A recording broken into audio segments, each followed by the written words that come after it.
పంటను కన్న బిడ్డ లెక్క చూస్తారు రైతు.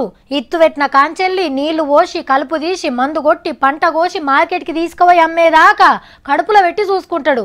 ఎందుకంటే రైతు బతుకు తెరువు ఆ పంటనే. పంట మంచిగా వెళితే ఇంత బాకీ తీరుతుంది, పిల్లల్ని మంచిగా చదివించుకోవచ్చు, 4 రూపాయలు ఎన్కేసుకోవచ్చు అనే ఆశ.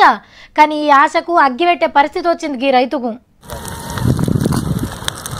అయ్యో మిర్చి కుప్ప తలగబడతా అంటే గట్ల చూస్తారేంది అని అనుకుంటురా? రైతే అగ్గి పెట్టిండు కుద్దు. అన్నది మంచిర్యాల జిల్లా నడిమిగడ్డ. 6 ఎకరాలల్లో మిర్చి పంట వేసిండట. మోదాలు కొంత అమ్మిండు అడ్డికి పావుషేర్ లెక్కనే. ఇంకో 50 క్వింటాల పంట కళ్ళంలోనే ఉన్నది.